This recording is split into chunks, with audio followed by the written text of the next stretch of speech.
Oh,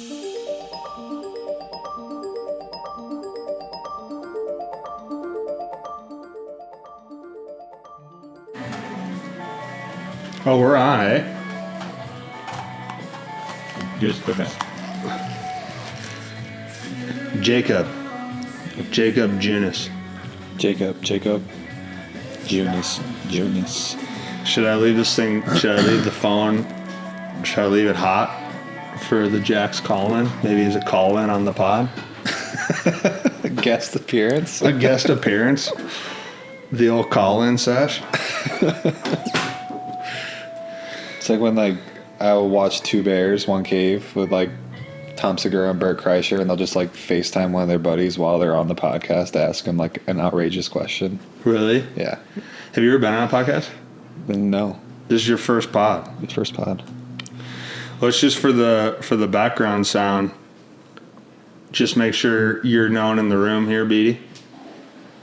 Hey, how we doing, fellas? Just want to make sure that everyone knows the energy of the room. I'm pulling some energy over here. I know, because I'm feeling good energy. you're dialed in. We call this the Midwest Silicon Valley because we're out here just making moves, business moves. Can you feel it? Yeah, I feel like I'm in Silicon Valley. Nice. Hold on one second. Cheers. You're on it, man. You're on a moment with Marta. It took a long time to get you. Probably one of my closest buddies. I just couldn't get him on there. And you made me a tea guy already. Yeah, what's your take on the tea game? It's just so good. Yeah. I'm usually a cold coffee guy, so the hot tea is a totally different animal that I'm digging. Well, I got into tea because I like drinking, obviously, coffee and drinking hot substances, but you don't have to be slugging caffeine all day. Yeah. And you can have multiple teas. Yeah, I didn't know that about tea. Coffee, I usually have one. I'm not a multiple day guy. Gets the anxiety going. A little too much. A little too revved up. So do you find that with cold brew, or you drink a Americano cold? Yeah, ice Americano is just the go-to. So it's like an espresso with water and ice. So they make the espresso hot, but then they pour it into a cup with water. They pour it over ice and then fill the rest of it with water. Do you put any milk in it or anything? No. And just one? Yeah. And you get rocking from that? Yeah, it gets me going for the day. What was the decision on the cold over the hot? I don't know. Me and my wife just started doing cold coffees. Yeah. And then the only time I'll drink hot coffee is say we're going to breakfast at a diner or something, and that's kind of all they have. That's really the only time I'll ever have a hot coffee. And when I would have that hot coffee, I'm like, the ice is just so much better. Goes down way smoother. Yeah. Well, what did you think about the coffee I made for you? It's good. And that was hot. Yes. Also, one thing I don't like about hot coffee is that sometimes it's so hot that you have to wait for it to cool down. Or I'm so eager to drink it that I burn my mouth. No, I get it. Because Webby's a cold coffee guy, too. Shout out to Webb. I think I've been trying to get him on hot coffee, too, and quality beans. Quality beans is really important. Especially for a lifestyle that you guys live. Because one of the things that when we were in San Francisco is what made me, I think, see coffee and start to understand what coffee is, I suppose, or what it was or what it can be. And then we did the Costa Rica trip a couple years ago, and that was when we went and toured a coffee farm and really started understanding that it's a fruit and the bean is really important, how to roast it, the production rate of it, and it's like any other thing. It's like if you have a coffee that's a year old, it's like processed food. So my mind started to change a lot on coffee after that because it was like, okay, well, this is the world's biggest drug, and I like this drug, so I'm going to take this drug a lot. We got a dog sighting. There's a lot. This might be the most chaotic pod that we have. We got babies. We got dogs. Yeah, we got a lot going on. It's rain. That's my comfort zone, though. My life is chaos like that at home anyway, so. Yeah, how's that been? Because you've been a dad for a long time now. I've always told you were a real dad. Yeah, my kids are old now. Yeah. We talked about this earlier. Yeah, my kids are going to be 10 and 6 pretty soon, so. So you've had children your entire major league journey. Yes, Bree got pregnant when I was in the off season before I went to high A, so I was like not even sniffing the big leagues yet, and that definitely gave me the motivation to get to the big leagues and start making some money to provide for them. So This is a great thing for your fatherhood because this is actual. We got Rocky sighting. Rocky, let's find a way for you to. Beatty, you're in the room. Yeah, just let her sit. Oh, she's somewhere. Good thing we got this background sound going that we were working on before the pod because we can hear all that stuff. I guess my first thought to that is the fear of being in the minor leagues and being in your young 20s and then realizing you're about to be a dad. I mean, I was a dad when I was 35 and I was nervous. yeah, I don't think you're ever ready. You know what I mean? For like totally prepared to have kids, like whether you're 20 or 35, like it's such a shock to have a kid or two like we did. But yeah, you just figure it out, you know. I think we were just so naive and so young that we just winged it, and I think that's what everybody does. You kind of just wing it and figure it out as you go. What is it like having kids when you're like an action figure to society when you're a pro athlete? So then having a kid that sees their dad as an action figure, maybe they don't see him like that because it's your kid, but what's it like having kids at a sporting event? I think each kid's kind of different. You know, I have 2 boys and a girl. My oldest boy has always been super dialed into baseball, like from a young age. Like he was the kid that was standing up in the living room watching my game on TV, like for the national anthem. You know what I mean? Just always like understood the entire process of it and had always been going to games from a young age. So he's kind of had that love from the beginning and understood it. My daughter just not interested, doesn't really care. Yeah. Just sees me as dad, you know, like doesn't like knows what I do, knows why I'm gone from home and stuff like that. But and then my youngest is kind of just along for the ride, but hasn't been to as many games and stuff. And he's just is starting to get into it now. But yeah, they're kind of all 3 different in that regard. But at the end of the day, I'm just dad, and this is my job, and this is what I do, and this is why I have to be away from home. Yeah. But yeah, hopefully only a couple more years of that, and we can retire and Be with the fam. be with the fam full time. Yeah, it's pretty cool, man. I mean, you obviously going back to that coffee scene and the family scene, and one of the things that you do is in the entertainment industry is you're exposed to so many things, right? So it's like you learn about, you get exposed to, like when I first met you, I feel like I didn't know you were a Midwest guy, right? Wasn't that one of the first things I was confused about? I think I was scared this is actually a funny story. Yeah.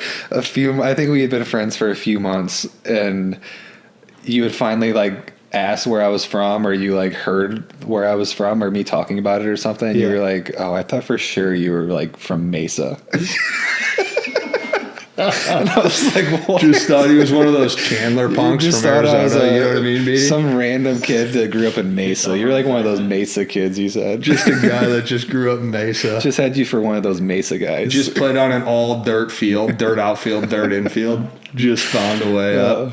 Yeah, I did think you were one of those guys. I think that why I'm going back to that is that you've been in the major leagues for almost a decade, but then obviously you've been playing professionally for how many years? I was drafted in 2011, so 14 years. Yeah, so your entire adult life has been professional sports. Yeah, it was just kind of crazy to think about. And I talk about it all the time. I mean, me and my wife, like, I haven't had a summer, you know what I mean, to go boating or go, you know what I mean, go do stuff with my friends, like go to concerts or whatever. And 15 years is kind of earlier than that. I mean, you guys know, like, you're playing travel ball before that in high school. So, like, you really haven't had a full year to kind of do what you want in a long time. So that's definitely something I'm looking forward to after baseball.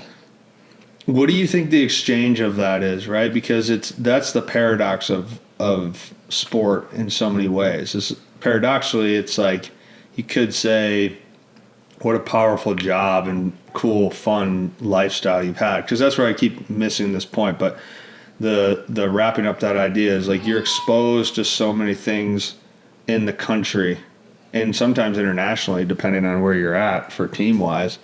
and you get to experience so much flavor and culture of humanity. And I think that's what makes the entertainment industry so fun. And then at the same time, it is a cool job. You do get to meet a bunch of people. You do get to compete for a living, which is fun. And you get to learn a bunch of stuff. But then the paradox of that is that you give up your time. And so it's odd, right? Because you can be in your 30s and have had this cool thing on paper, and it is cool. Mm-hmm. But then the paradox of that is exactly what you just said. It's like, well, do you even know what what summer would be like? Right. Yeah. I mean, there's definitely a trade-off, right? Like you said, I've gotten to see a lot of different cities, a lot of different parts of America, travel around, do all that, and meet a lot of different people from a lot of different walks of life, which is great. I think that's probably one of the coolest things that we get is to experience people that grew up in a totally different way than us. Different, not only just from different parts of America, but different parts of the world. And getting to learn and talk to those people and interact with them and become friends with them. And that's one of the really cool things. But yeah, like you said, you're trading time, experiences, like other experiences that you are missing out on with friends and family and different things. But yeah, we're definitely lucky to be able to do what we do because there's a lot of positives that come along with that. But like you said, we're missing out on things as well. Yeah, I mean, there's a paradox to everything. I mean, we talk about it all the time. In everything becomes paradoxical. I think this is something I feel comfortable talking to you about as a friend of mine in that industry. One of the things that I think is weird for pro athletes that I find common is, does it ever feel like it's hard to feel justified in society because of the outlierish of what a pro athlete is in general society? Does that make sense? Like in what way? What do you mean?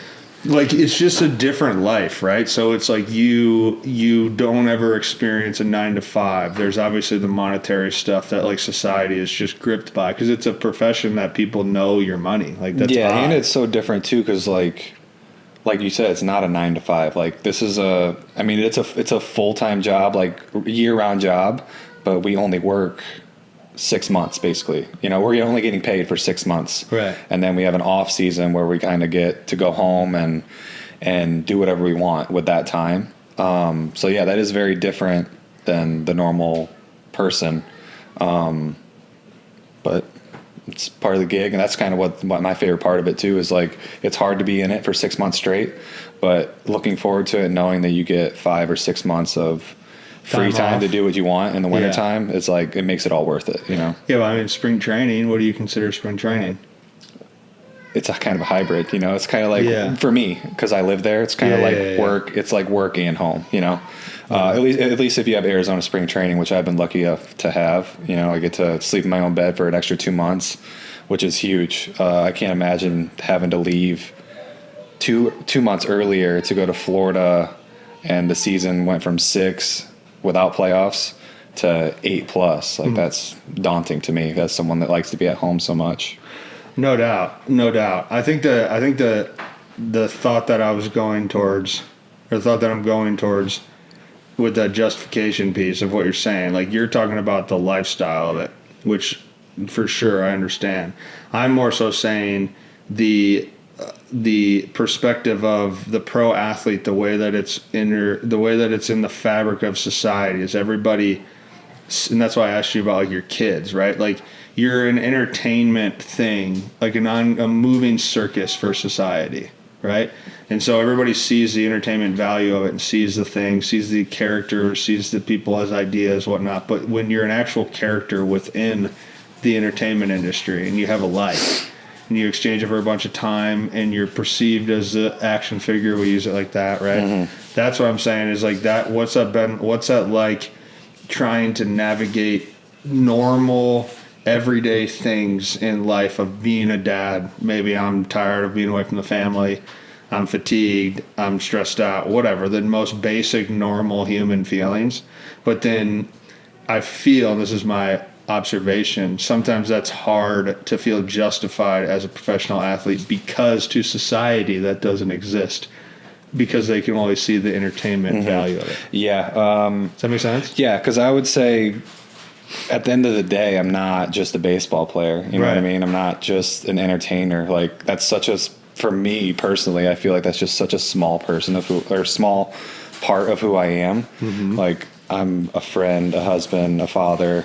I'm all these other things before I'm just a baseball player. You know, that's just like what I do as my job, and I've been lucky enough to do it for a long time. But yeah, I don't think of it like that at all. I know like, you don't. I'm the total opposite. I feel like baseball is such a small part of who I am, and I kind of try to keep those things separate as well. Like, yes, I have like great friends in baseball and stuff, but like, I don't have like a ton of baseball friends that I hang out with in the off season. You know what I mean? I have my own like friend group and family and stuff that I'm very tight with. And, I kind of keep those things a little bit separate, you know? Yeah, obviously I know what I'm asking because I know you really well, and I know that about you. Mm-hmm. That's why it's interesting for me to ask you. Yeah. Because it doesn't seem like you try to separate that, though. It seems like that's just intertwined into your natural DNA. Yeah, I think I've just been lucky to find the people that I have. You know, I have some of the best friends in the world in Arizona. It's a big group of us too.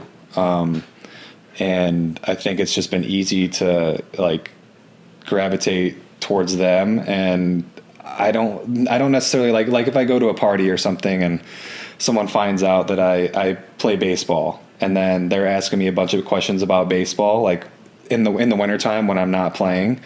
It's like, yeah, I don't blame them for asking questions and being curious and stuff like that. But at the same time, it's like, it's just not what I want to do. You know, like I just want to decompress from that, really. Yeah. And be totally separate. And then that's what's great about like having the friends that I do.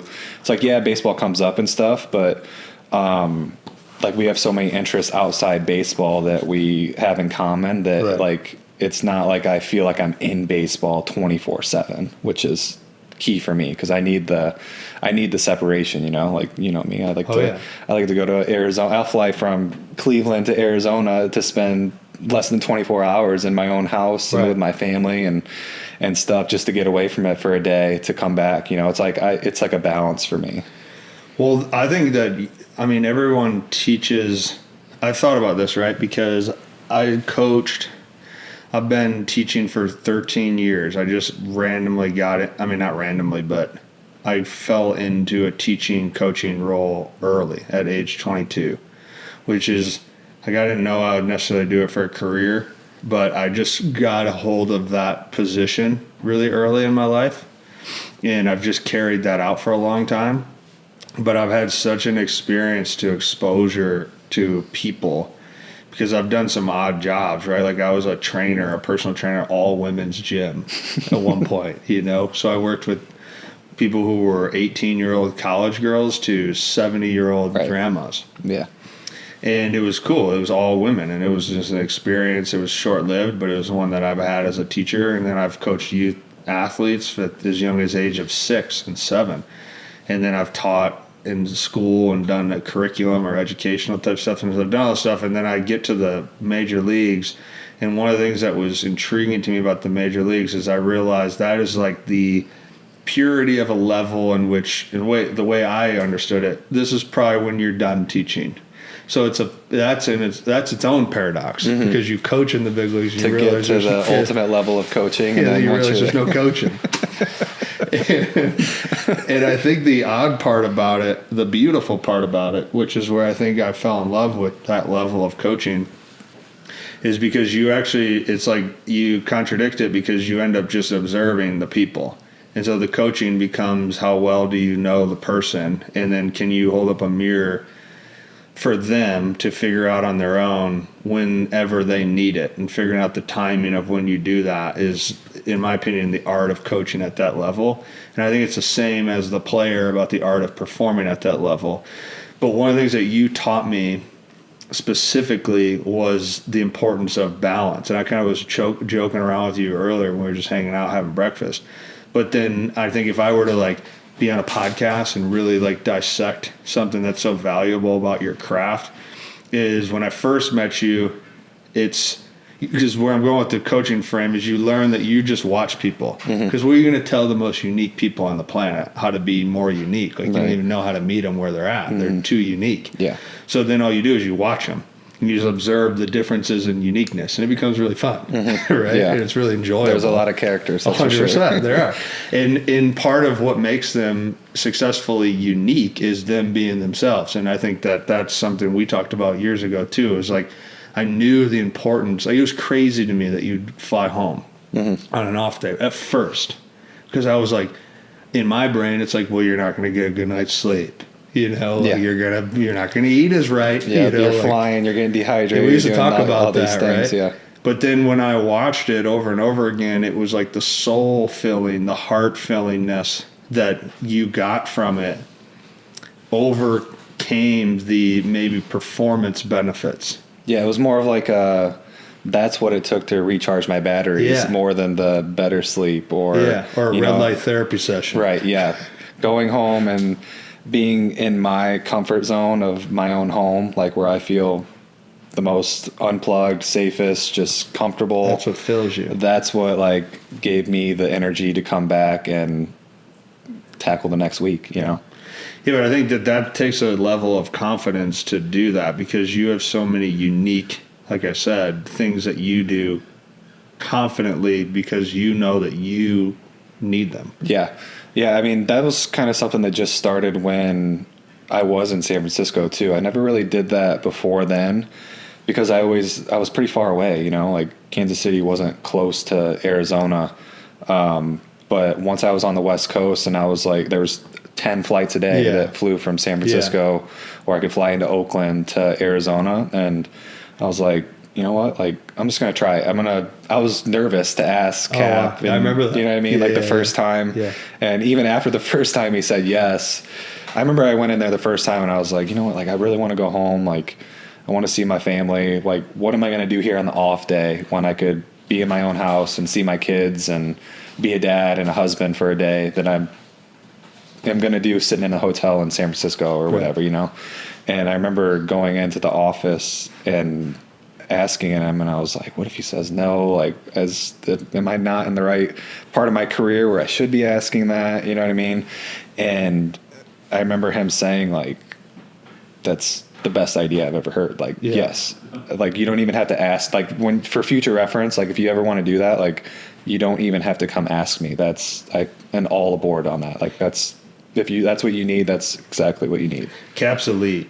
And he was the best about it. Like, he made me feel so good about doing that. He took all the negativity, like you said, like, oh, he's losing sleep or he's doing this or that. He took all of that out of it and made me feel like I was doing the best possible thing that I could be doing for myself.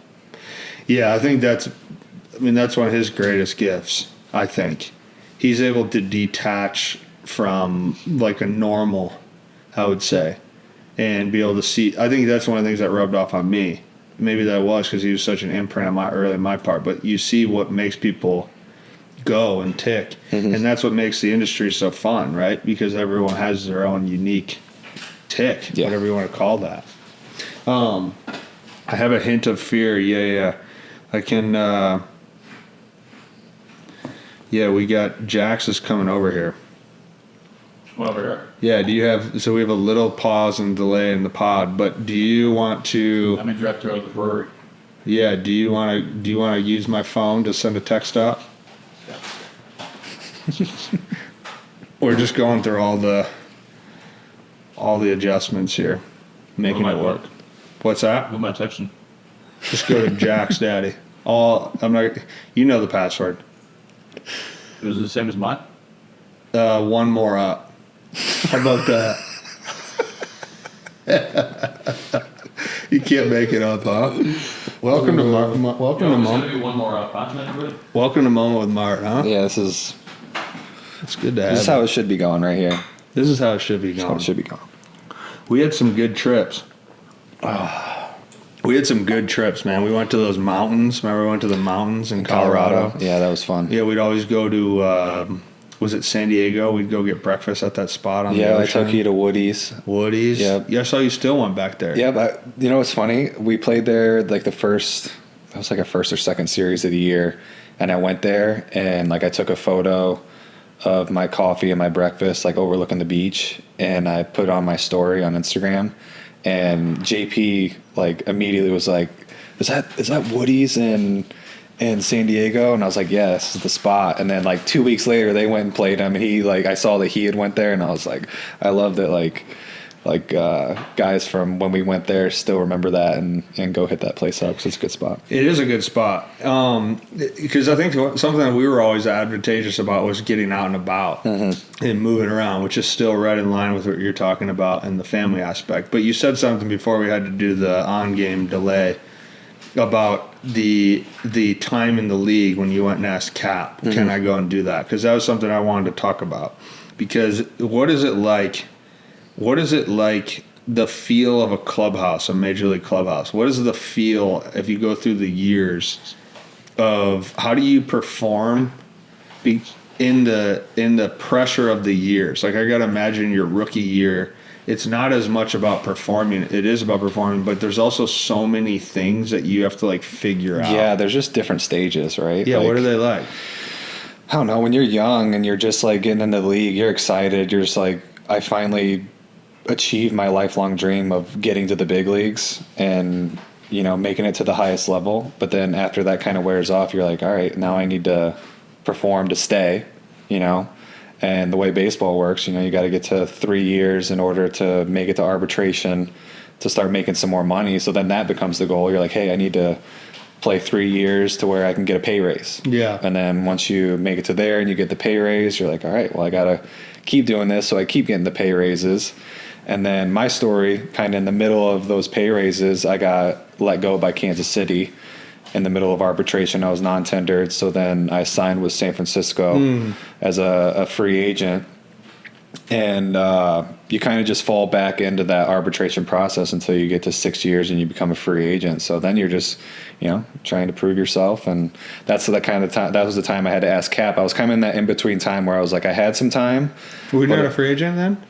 No. I missed the date on that then. What do you mean?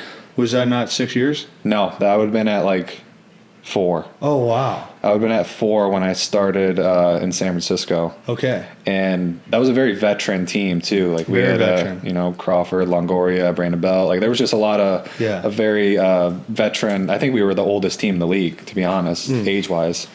And so that kind of played into the thought of like, should I even go in and ask Cap if I can do this? Because there is the stigma in baseball of like kind of knowing your place and kind of knowing where you fall and things like that. But I've never been a fan of it. I've always thought it was so dumb. Yeah. To an extent, like I don't think young guys should be walking on eggshells or worried about what they're doing or anything. You know what I mean? Like it's hard enough to perform at a high level and get the best, players in the world out. So why add the extra stress of worrying about little things like that? If I should be, getting on the elevator before the veterans, or like, should I not go see my family because one of them might be upset about it? Like, why am I living my life like that? And I've always thought it was so dumb. And any team that I go to, I make it known that just because I have some time now, I want them to know, like, you don't have to worry about that. Like, if you're a young guy, don't worry about any of the young guy stigma stuff, because at the end of the day, we're all here together trying to win ball games, and we're all trying to be our best. And if another veteran has a problem with that, with me saying that, then they can come talk to me, because I think it's just not right. And someone from the very beginning of my career kind of instilled me kind of with that thought process was when I was a rookie in Kansas City, Mike Moustakis, there was a very veteran team too. My rookie year, all those guys from the World Series team were still there. Like they were all still there. It was the last year, and I was like one of the very only young guys on the team. How old were you? I was 24, and a lot of these guys had already won a World Series. They were going to free agency. Like they were at the top of the game. You know what I mean? And I was one of the only young guys on the team. And I remember specifically one time that happened where me and another young guy were getting off the bus, and we were going to get our keys to get on the elevator and go upstairs, and we kind of hung back to let all the other guys go. And I remember Moose literally came up to me and was like, "Hey, don't ever do that again." And I was like, "What?" He was like, "Don't ever like wait for us to go ahead of you. Like you're one of us. Like, you don't have to do that. And that stuck with me, and I thought that was one of the coolest things that ever happened to me in my career. It was a very small moment, and it's like probably didn't matter at all to him that he said that, but he probably doesn't even know. But it was like one of the coolest things, and I've always carried that with myself. And I ever said that if I ever got to a point where I'd gotten some time and I was an older guy, that's who I wanted to be. Isn't it crazy how a moment like that sticks with you?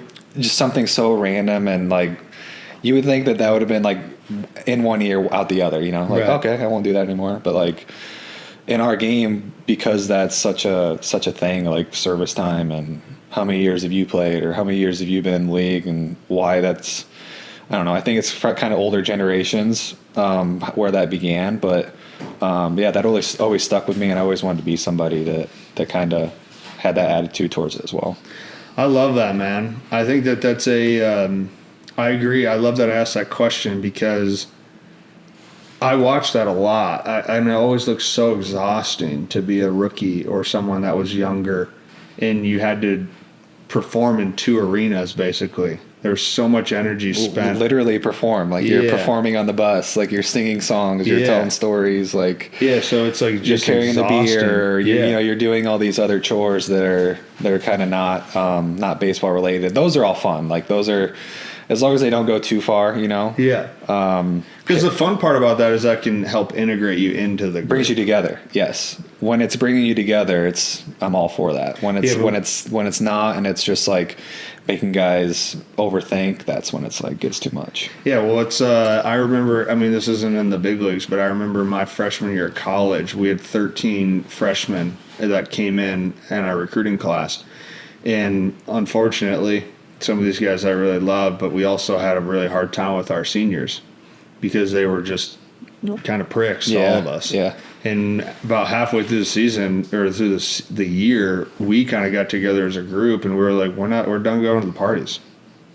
Like, we're just going to boycott the thing because this isn't enjoyable. Yeah. Like, anytime you go out, you're just like getting harassed. Yeah, it's not like a natural, like fun thing. It's like this is not enjoyable at all. And I remember when I was in college, when I went to Minnesota State years later, and then I was a senior, it's cool to me now because one of my really close friends is a redshirt. 2 of them were redshirt freshmen in my senior year. They didn't even play, and I'm boys with them today. And that team lost in the national championship game, but there's like a nucleus of the team still not only talks, like hangs out. Oh, that's cool. To this day. Yeah, that's awesome. And that was almost 12 years ago. Yeah. And so the thing that I've used in my life of that metaphor is the other team doesn't really hang out, and this team hangs out. Yeah. And like how important that is. Yeah. Yeah, that's I never went to college, so I know you were a high school guy. I never did that, but I could see like guys waiting, they couldn't wait to be seniors just to like They'd crush you. Yeah. They would crush you. But I think it has everything to do with what you're saying with the Mustakas example. Did I say his name right there? I was a little nervous in there. I was going to say Moose because I know that was a nickname. You got a little laugh out of Beatty there. But, when you don't know a guy, you can't just comfortably say, Moose when he did that. I couldn't comfortably go with Moose, so I had to just go out and hit Mustakas and nail that. So thank God I did. It's so true. Shout out, Moose. Hope you're doing well, man. But anyways, and so the thing about Moose, when he does something like that, the leadership is just, it lasts an impact. Oh, that's good. No, it's pure beauty. It's pure beauty. Do we have a Jack's I just sent him the address. Info? What's he saying? I can get you a little after 4. He's coming here? Yeah. Okay. Cool. Perfect. Yeah. You want me to go through any of your other messages? No, you can stay off the rest of the phone messages for me. But so we're gonna just for the. But I didn't know if I needed to tell the Russian guy or the brewery guy. Ooh, can you text Dan? What's his name? Dan Banya. Dan Banya. He says, please confirm if you're 100% a go. With Dan? Yeah. We are 100% not a go. Send him a picture of me and us doing a pod. Say Harv's in a pod right now, and we'll communicate with you. But we're not looking like it's a green light. We're not doing Banya? And Griff wants to go to the lake. The other one. Okay. Just still sauna. I was hoping for the full. I mean, we experience. could heroically sauna I think around. what we could do Do it. is Jax does this bit here with everybody. Okay. See ya. Then we go to Russian bonding. You guys down with that? I would love. I think it was meant to be. We had the rain out that we got to do the bond. Yeah, I'm in on that. The thing is, Jax is gonna want a round. No, we, full round for sure. so we still gotta go get a hot round. Oh, we have to go there. It's only 10 minutes away, so we can do a round where we're really steaming. We get to Are finish. we staying here for sound ball first? and Yeah, then we'll go? all sound bowl together. So for the people who are listening to this pod, this is what we're getting ready to do. We're gonna sound bowl. We're about to have a good day. We're gonna breathe and sound bowl, and then we're gonna do a Finnish style sauna, and that's how you say it correctly. Me and Chelsea, we still say sauna, but in the accurate sense, you would say a Finnish style sauna, which is gonna be Sauna. high heat, and you're gonna steam it with a little bit of cold plunge. And I think the boys are. I think we're gonna stay out of the cold plunge, the three of us, and we're just gonna hit a high heat round. And then we'll towel up. I got a new rig. Hopefully you saw that on the way. I did. I thought I pulled up to the wrong house. That's the big dogs. Yeah, that is a big So dog. we will have. There were that. 2 big dogs in the There were driveway. Two big I was dogs. like, what's Two going dogs on are out in here? here eating. Tyler Beatty and Coach Martin. So I got this new F-150 piece, and then I think if we want to be heroes, we can get to Prior Lake by 5:30, and then we can. The three of us are adventurous, and we're sauning again. Man, Is that where we're at? Yeah. I think we're good then. So then what you need to do is let me double check on the possibility of it getting banged tomorrow, because that would be. we have a lot of rain here, folks. We're in Minnesota, so let's bring the group into this. So we're in Minnesota. The Cleveland Guardians are in town playing the Twinkies, Square after it and cloudy. and we've had a lot of rain. So Junie is over here. We had a deer hunt, or a cabin style deer hunters. You called it a deer camp. Deer camp breakfast, Breakfast. which is my form of breakfast sausage with onions in it, Eggs. thrown into the eggs with a big pot of hash browns. Yes, it was hefty. Hefty. It was good. Yeah, because you got to be out. You don't know how long you're going to be out hunting. You gotta fuel up. Huh? 5:36. Yeah. Say 5:45. Is Griff Daddy coming here at 4? Hypothetically, it gets here a little after 4. We leave here at 4:45. Get there at 5. There's no shot we get to this guy at 6 o'clock. Tell Dan Daddy we'll be there at Wanna go 6. 6:45? Say 6:15. Better to under-deliver, over-promise. Ask him if we can do Under-promise, 6:30. over-deliver. That's when we do 6:30. You like that style? I mean, you're going to have a day. I know. You're kind of already having a I day. am. I mean, I never thought I'd be here. Well, that's the funny thing about Well, the I did know universe. I was going to be here. I didn't know I was going to be in front of the microphone. Anybody else? I think we're good. Do I need to Oh, tell that Letty, guy? Josh Letty, Back Channel Brewery. Shout out to Back Channel Brewery, one of the best brewers in Minnesota. You will be And there. and as I told you, Coach Harvey's back on the sauce, so I'll have a beer a week. So if I need to have a Back Channel beer, Okay. I'll have one. All right, I gotta text out to all those guys. Yeah, great job. This is great. And so back to where we were at. Where were we at? You was talking deer camp, sorry. Oh yeah, deer camp. Oh yeah. Well, you need to Oh, you were setting the stage set the stage for the food. for the audience. Oh yeah, so we're gonna go sound balls with some breath work, Mhm. and I'll bring the house down on that. Yeah, but I get vibrating every time that Yeah, happens. especially because we got a new Tibetan bowl, and then we're gonna go get a Finnish style sauna, Heat it up real hot. real hot. We're gonna steam it. We get a round of the just like blast you, and then we'll take that steam into the new truck, and we're gonna drive through the wilderness into Dan the Banya Man. Yeah, I'm pumped for this. This guy's got a great setup. He's on 10 acres in the woods, and it's going to be a setup. Yeah, this is what I'm wanting to do here. Yeah, and it's going to be low heat. So that one's not going to be as stressful. That's going to be a low heat piece. With the low heat, we're going to do more of a Venick style. So he's going to hit us with sauna whisk. We're going to do a lot of steams, but at the low heat doesn't really crush you. A lot of times he has you laying on your back with your feet up on these panels. and he'll do like some massages on you. But the coolest thing that he does is he covers your entire body in coffee grounds and honey, and your body's just filled with that.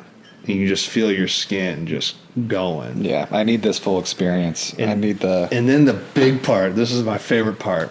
He has this big bucket. I shouldn't be telling you this, but I'm telling this for the fans. Yeah, you're ruining the surprise for me. I know, but people need to know about Banya sessions because it's beautiful.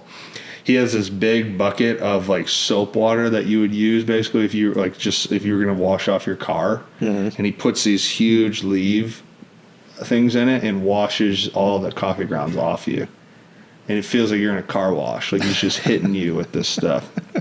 Yeah, I'm down for that. That sounds amazing. Doesn't that sound incredible? Yeah, it does. I don't need the just blast me and then be done. I want to draw on I want a different experience, and this is so. And that's the thing. Beatty and I went to the first built sauna in Minnesota, which they are also arguing that it could be the first built sauna in America, 1868, Cokato, Minnesota. And I was telling him on the way there yesterday that there's a major difference between knowing something and understanding something.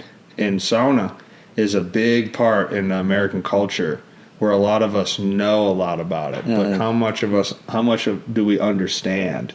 And so in order to understand the depths of a sauna experience, you want to experience all of them, and you want to get a good feel for it. Like Dan is going to have a full spread of food out. And he's going to have tea. it's an experience. It's an experience. Yeah. There's going to be homemade kombucha in those glass jars. Yeah. I mean, come on. What are we talking about? You're getting me excited. We got a hot tub that he manually heats up with wood. I mean, what are we talking about? Yeah. As soon as I heard that earlier, actually, you said about the hot tub getting heated up with wood, I was like, this is the full get up, and it's just meant to be. I'm only in Minnesota with free time so much. For sure. So that's where you're coming at this I want from. to take advantage of the opportunity while I have the time. So what is it like in your line of work where you don't have much free time? So it's like even going to Woody's. You know, I remember a lot of times when you and I would be hanging out in season, it's like it always was a little stressful because you always knew you had to be somewhere. Yeah, you're always on a little bit of a time crunch, right? Yeah. I mean, basically, you only get your mornings, you know? Unless you have a day game, then it's the opposite. You roll in, play the game, and then you have your evening. Yeah. But, I think when I came over to San Francisco and we became friends, I think you kind of helped me realize how important it was to kind of go do those things, you know? Get out of the hotel or apartment and get the sun on you, go for a walk, even if that's the extent of it. Not necessarily going and doing like a whole outing or whatever, which we did, which was great when we did it, but I think you just instilled the importance of literally getting out of bed, going, getting the sun on you, getting a coffee, and even just taking a walk. And that used to be one of my favorite things about playing in San Francisco, is that the weather is so nice there. Is that, say I had to start that day, is that I had a routine where I would get up, I would get outside the hotel, go get breakfast at that place right down the street. Lee was the guy, the barista there. Shout out Lee. There you go. He was the man. And then he was always so excited to see us. And then I would have that bravado? Yeah, bravado. Yeah. And then I would have some breakfast, have a coffee, hang out there for a little bit, and then I would have time to burn. So I would literally just walk along the water around the stadium and go for a walk, and it'd be beautiful out, and kind of just put you like in that good space to go to the ballpark and get ready to go do the thing. Yeah, it's weird. You would think that it sounds so, because it is so simple, but I've learned that some of the most complex things are the most simple, because it's like communicating that you should go for a walk and get sun and some water and get a good coffee. It sounds so simple, but people don't do that. And when you do, it feels like you're doing the right thing. Right. At least for me. Once I started doing that, it was like I felt like I was doing what was right for me for that day to get ready to go to the field to play the game. Yeah, well, that's one of the things I like about what we'll go do tonight with the experience of a sauna, because it's like when we went to touch the sauna, yesterday of the first sauna in Minnesota. The thing is, it's like you had these 3 Finnish families who come here and they build their own cabins, right? And then they built a school for the kids and the families. And then they had like a town hall where they could like meet, have food, whatever, have their meetings or conversations, whatever. And they were on one main road that came all the way to Minneapolis. And this place is about 50 miles from Minneapolis. It's in the middle of nowhere, in like a cornfield-ish type area. But they built the sauna in the middle of the homes, in the middle of the community, and that was one of their first original builds. So when you go to Finland, a lot of the stuff that they do is they build a sauna first, and then they'll build a home around the sauna. That's interesting. Yeah, and that's where you look at a country that has 5 million people, and I think on record they have over 3.5 million saunas. Oh wow. And that's when you were asking me, like in hotels, they'll have a sauna in every hotel room. In the and all rooms, stuff. Yeah, and so the reason why is because it's practiced in pretty much all the things they do. Like women would have birth in the saunas. That's where they showered, so it was their bathhouse. Yeah, life literally revolved around the sauna. Around the box, yeah.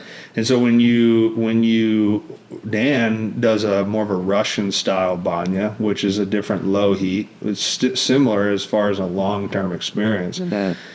But the thing is, when you start seeing things for the experience like you're talking about, and then you get out of there, you're like, that just like seems right, you know? And where I'm going with this is when I came back to Minnesota about 2 months ago, I went over to my buddy's house, Glenn, who you saunaed with me and Logan there. Yeah.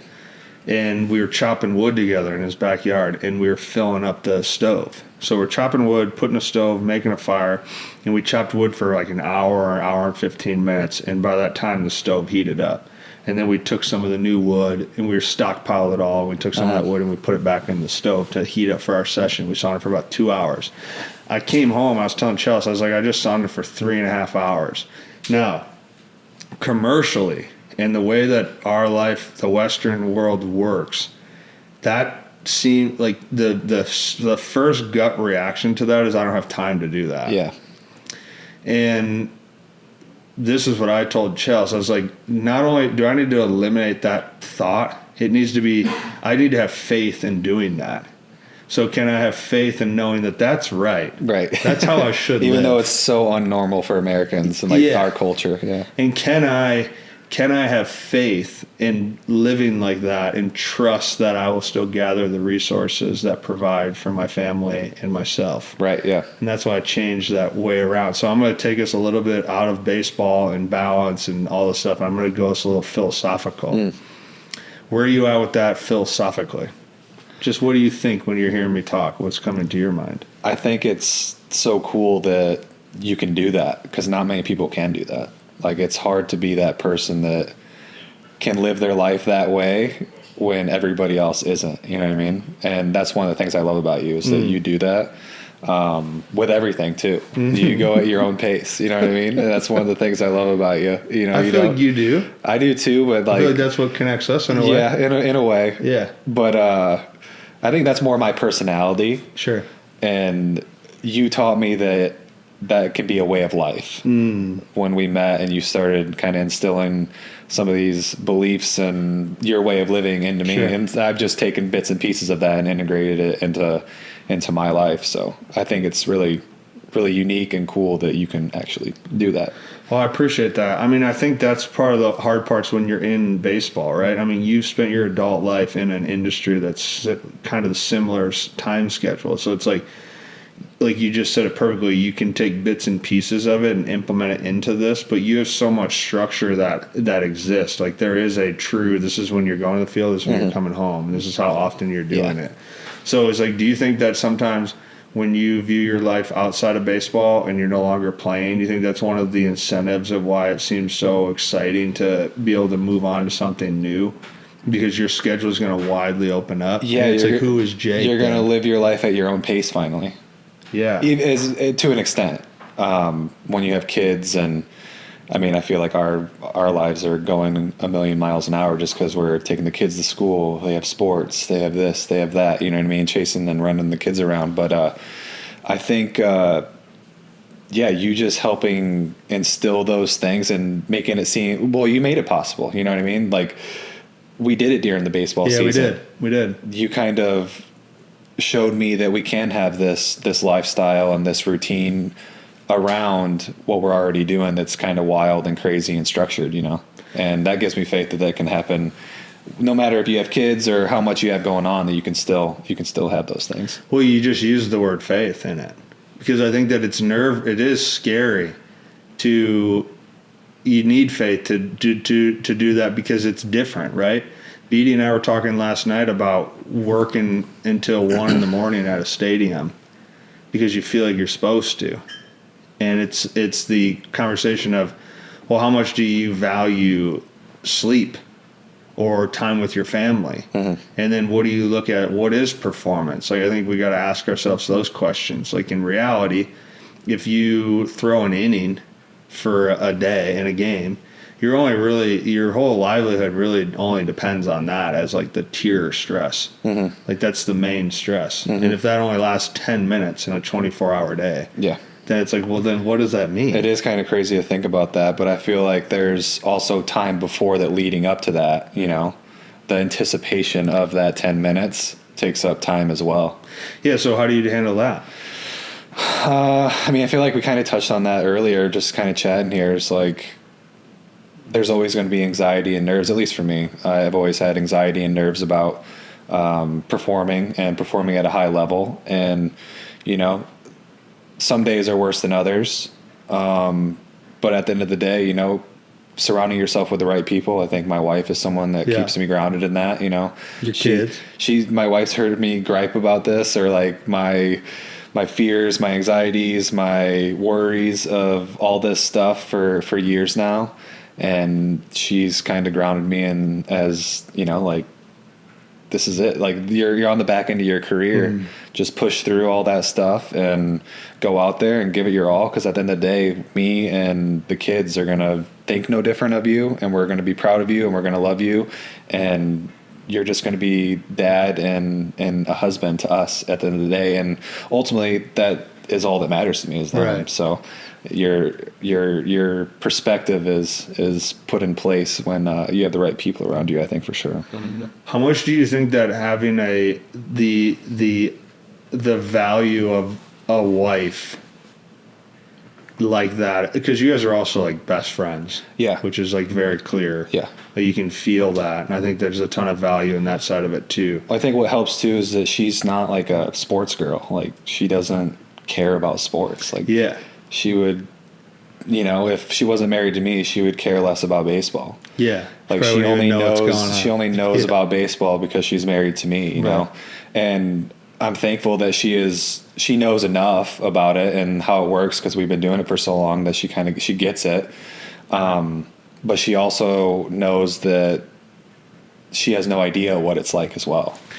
It would be cool to ask her this question if she was here with us right now, but what do you think, how cool do you think it's been for her? Because she's gone through all the stuff with you. Because she did the minor league bit. She did the arbitration years. She did the free agency stuff. What do you think, what do you think that's been like for her? Because what a crazy, she has to be the rock, right? She has to hold down the fort. Yes. While you're out doing your thing. But throughout all of that, she's been, because the way I kind of look is like, coaching is hard because you watch people go out and play and you don't have control over their performance. So that's why coaches are always on edge. Yeah. But for like a wife, she doesn't have any control over your performance either. And she's watching from an even different lens. Yeah. Right? So what do you think that's like for her? Yeah, because she has to deal with everything. The whole performance, whether it's good or bad. Correct. At the end of the day, she's got to hear from me and have to deal with however I'm feeling in that moment. But her livelihood also depends on. Yeah, it's definitely something that I'm thankful that I've had someone like that to do it with. Like, there's definitely some tough years where it's like, we have kids, she's taking care of everything at home. She's on her own for a lot of the time and trying to raise 3 kids on her own. Like, that's arguably the hardest job in the world. It's insanely hard. So I'm so thankful that she did take care of those things, and we got through those years, and then once I finally started making some money and we can get some help, that has been a lifesaver, you know, having someone that can be around to help her at home and take the kids and deal with the kids, you know what I mean? Raise them pretty much, you know, like if you really break it down, like for my entire kids' lives, like I've almost been gone for half of it. I know. When you think of it like that, it's pretty wild. But yeah, it's the hardest job in the world, I think, to be a spouse of a professional athlete, you know, having to deal with not only the stuff that goes on in the husband's career, but also the stuff that's going on at home 24/7. It's not, there's no breaks. Like she's dealing with that 24/7, and that's just terribly hard. Yeah. That's another paradox to it. And that's like the hard part. I think that goes back to what I was saying earlier. I think that's one of the hard parts about the position is that there is a lot of lucrativeness that comes with it, but there's so much paradox struggle that it's like hard to. I feel, that's why I asked that. It's like I asked that earlier. Does it ever feel hard to communicate?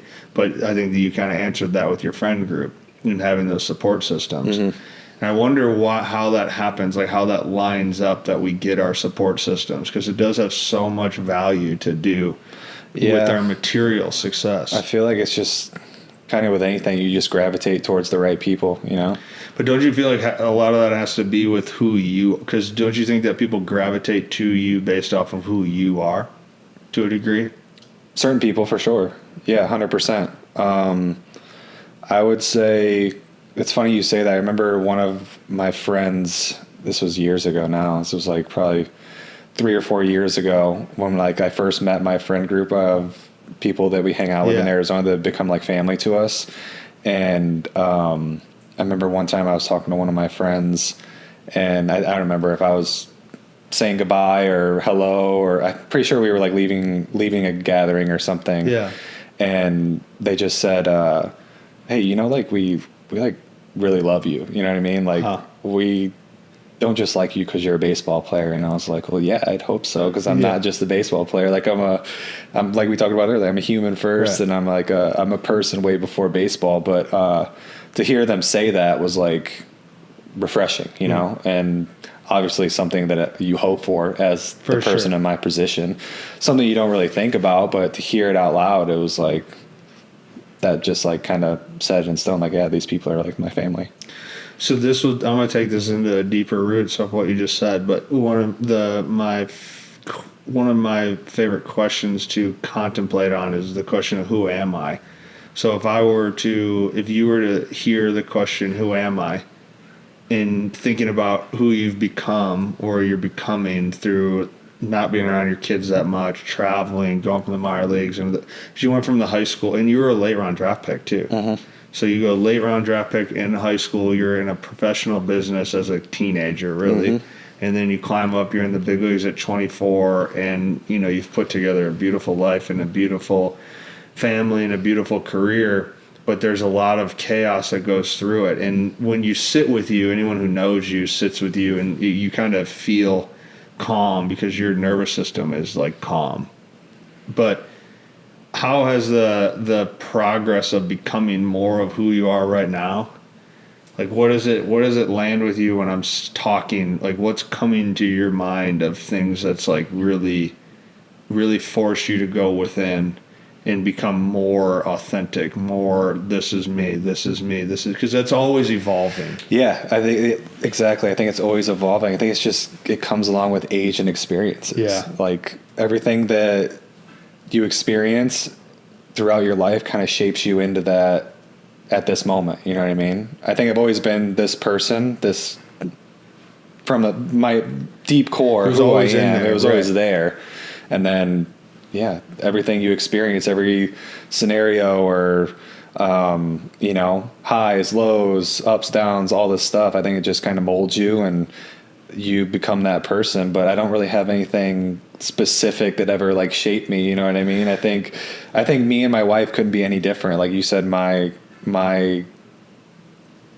energy is very calm and nervous system's down, where she's the opposite. She's high stress. She's high, you know what I mean? High energy, all that stuff. And I think marrying someone like that has kind of leveled me out to where like I don't always have to be like this calm, relaxed person, that I can be, you know, she brings me up sometimes, and I'm the opposite, where she doesn't have to be always that high stress or high energy person. She can feed off me and come down. You know, we are pretty, like, it's kind of cliche, the yin and yang thing, but that's kind of where we're at. And I think that I'm very lucky to have a partner like that can kind of bring me out of my like, not lazy, but like kind of just chill, you know. Yeah. She's really showed me that I can be, you know, more than just the relaxed, calm guy all the time. I'm glad that's who I am to my core, that like I can be that guy. I love being that guy, but you know, being married to someone like that, and I would just say the experiences that shape you and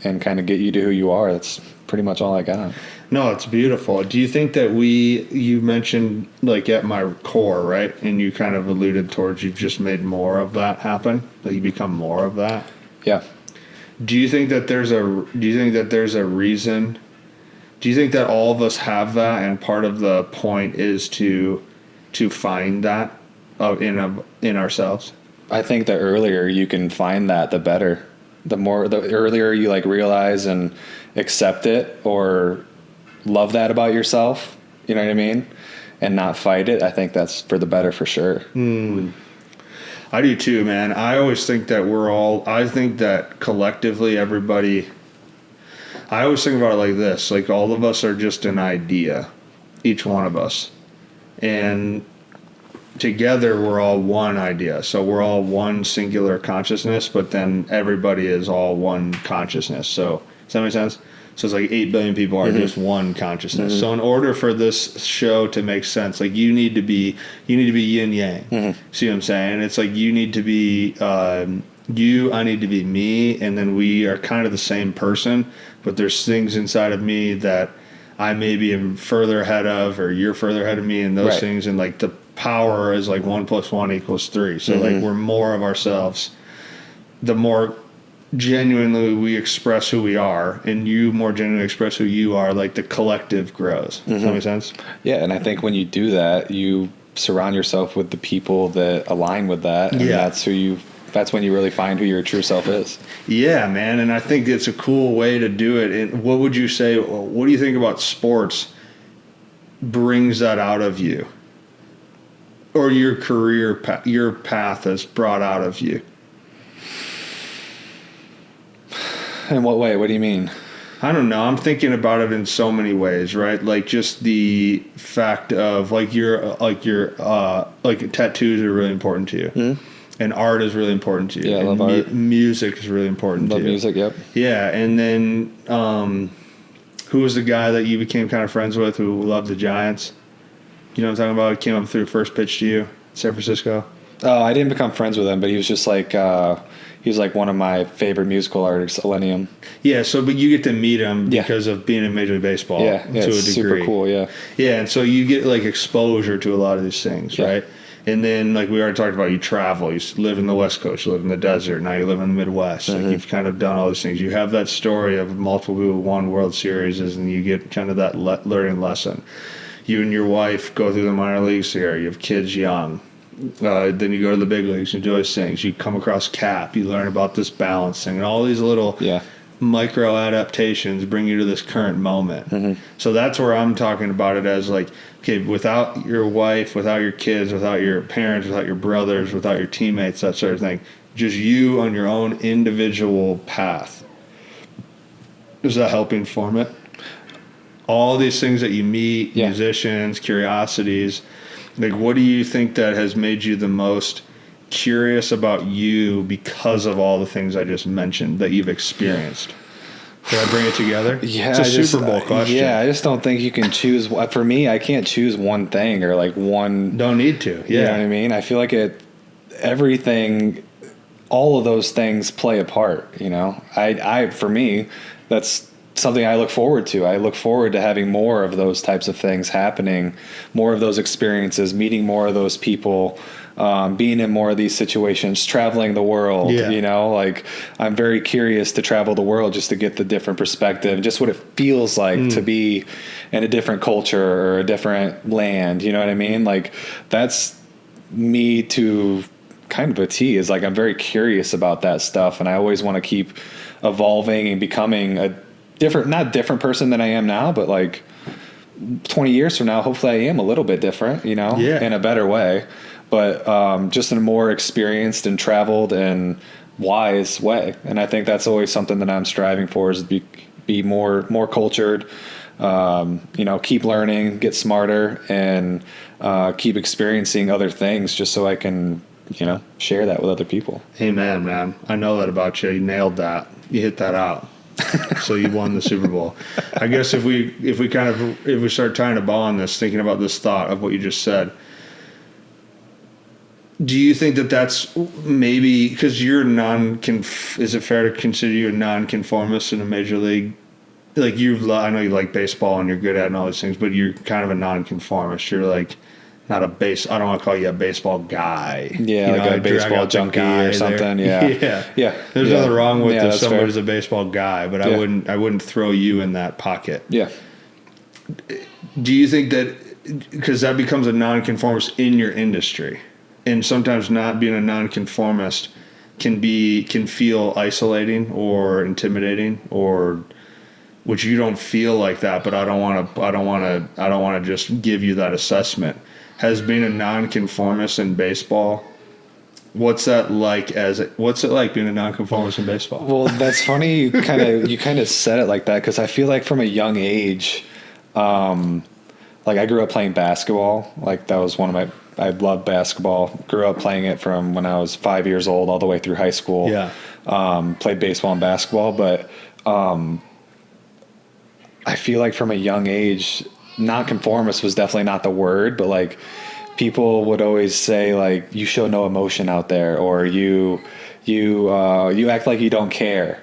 That used to always bother me when people said, like, I'd be playing and like they would say, it looks like you don't care because you don't show any emotion or anything like that. And I was like, it used to make me so mad, because I was like, that's so far from the truth. It's just like, I'm so in the game and just like competing that it might not show it, but like I do care, and I do care about baseball. Being not a huge baseball guy, like I do care about it. Wow. Keep going. Sorry. But that's just been something from a young age that like, that's just always how I've been. And like people have noticed that from a young age. And, I don't know. It's funny that you bring that up now at 32 years old, because I feel like people have been telling me that since I was like 10, Well, I think that it's because in sports, in life, the world wants to tell us who we are for whatever reason. Right. Everybody's got an opinion and trying to form an opinion. For sure. And then also you got to think, like the first time, I still remember I was sitting with Cobb and we were sitting in the lockers and I saw you roll in and I was like, that guy looks kind of scary. It's funny you say that too, because all the young guys on the Guardians, they're always just like, Junis is scary. Yeah, I was like, be careful. Like it's like punch me in my face. It's like the running joke, since I've been over here, is like, hey, like the young guys, like, some of the older guys will joke about the young guys like getting too close to me or something. Well, you're an older dude on the roster, aren't you? For sure. Yeah. Yeah. Yeah, that was it's funny because that's just like, it's just not who I am at all. Right. Like I'm like the least like person you have to worry about being mean or anything like that. Yeah, and I think it's just interesting how we all interpret reality differently. And then inside of the interpretations, this is why I use the word idea. Inside the interpretation, you're like, we're all an idea to somebody, right? It's like when I first went to San Francisco, everyone just thought I was just a full-blown hippie. Right. Which I definitely have some hippie tendencies, 100%, for sure. Definitely. But I would say one of the most frustrating things that I've felt, similar to what you said, my whole life has been, I care a ton, and I get the hippie doesn't care vibe. Right. Yeah. And it's like, that's not how I feel. Right. Like, I feel like I really care. Yeah. Yeah. And, but it's whatever. It's just like a weird interpretation that we have. And that's why I asked you that, because I think it's unique how, especially in youth sports, I love that you brought up the basketball example, because so often we like, that's not what you want out of, for whatever reason, in baseball or sports. You think like, this person needs to really be invested. Why can't I get them to care? All in. Yeah. And it's like, but you did care and do care. But if it doesn't look the way that the interpretation is supposed to look, or somebody wants it to look, it's odd how it's like such friction for people. And that's where I would say to you, going back to Cap, maybe that was one of the lessons Cap maybe taught both of us. But I think that's the lesson that is one of the main lessons that you taught me early in my when I was coaching in Major League Baseball. It was like I had to, but one, I really got to know you. So as I really got to know you and I understood how much balance like truly helped you perform, I had to, because the balance looked different than what I would think balance is. Right. And so I had to figure that out and see that. Well, I think something that me, you, and Cap all have in common is that, like, you said that people think or thought that you were a hippie and didn't care or whatever when you really did care. It's like, I think all of us is just like, we didn't force it, you know? He didn't force his self on us, you know, the way like that he wanted things, or he didn't make us feel like we had to do X, Y, and Z. Right. He let us be ourselves. Right. And that's the way you coach too. It's like, I'm not going to force myself on a guy to do what, you know what I mean? I'm not going to make him or try to convince him to do my protocols. You know what I mean? Right. And same with me. I'm not going to force, you know, something that I'm not. And I think that, realizing that is the way you coach people, like that helped me realize that I don't have to force, you know, being like a baseball guy, or I don't have to feel like I need to be at the field at noon every day, you know what I mean? And put in 13-hour days. Like I can go at my own pace and just be me. And I think that, I have a lot of respect for Cap allowing us to do that while we were there, and I feel like that just kind of helped us both a lot. Helped us both. I mean, it sounds like it was a great timing for both of us, because that was my first actual job. I was an entrepreneur my whole life, so that was like my first job. That was like my first boss. Yeah.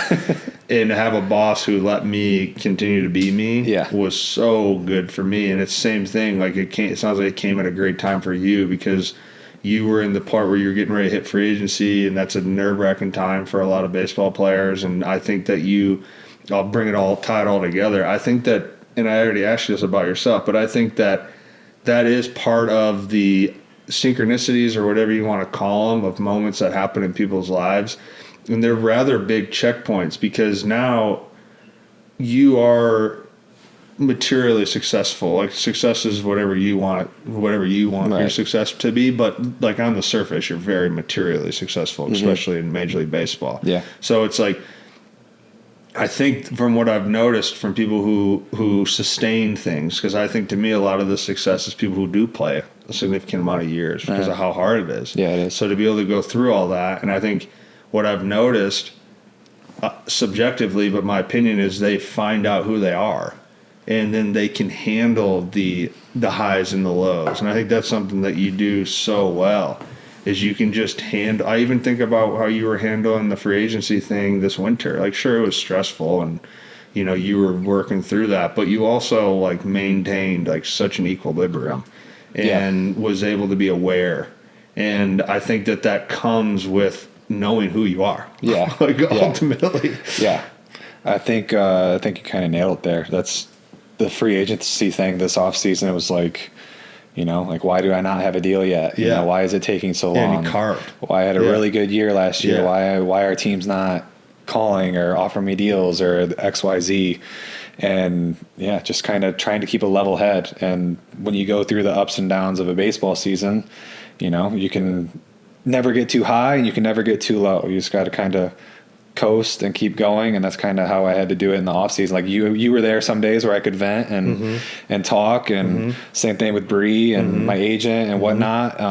You know, so there was definitely days where I was low, but then there was other days where I was like, you know, whatever happens. At the end of the day, I love that. And that's kind of how we talked about earlier, like that I take my attitude pitching. You know, like I'm going to get the ball, I'm going to go out there, I'm going to give it 110% and try to do my best. But at the end of the day, I don't know what the outcome's going to be. Whatever's going to happen is going to happen, and you got to live with it. You know, that's great. that's kind of what's helped me get through, you know, the last few years. You know, trying to like not worry about, you know, what's going to happen next week, or what are my numbers going to look like after this or that, or if this happens. You know, playing out all these scenarios. It's like, you know, just take the ball. go out there and whatever happens, happens. There's nothing, you know, certain things are out of your control. And I think that's not only on the baseball field, but in real life too. Yeah, I have you said that, because that was what I was gonna finish that thought with you, is that's where I think baseball is so transcendently powerful for our own psyches. And everyone gets it in other sports that they play, but for us specifically in baseball helps you get to what you just said as a person. I think if you want to extract everything from the experience to find the internal core that you were talking about, like figure out who you are, I think you can. Like you can use that sport as a pure teacher. There's so much failure. Oh like my it's gosh. just a game built on failure. So mentally, obviously being like on such of the mental side of the game yourself, like you know that. Like it's mentally draining at times, and the more for me that I can kind of let go and let whatever's going to happen and not try to worry about it, it frees my mind to go out there and just play. That's beautiful. Well, kid, healthy little stretch there. I think we battled through a lot of the adversity and a lot of the chaos really well. I think that's a testament to I your enjoyed calm. the pitter patter, the pause, Just a little there might have been a stuff. crying baby somewhere. We had a crying baby going on in there. Made his way in. We had Beatty just like doing his thing. You were throwing your passcodes out onto the internet. The internet's got my passcodes. It's just an interesting life we live. Everything's just a passcode. All right, man. I love you. Love you, buddy. Cheers. Thanks. Yeah.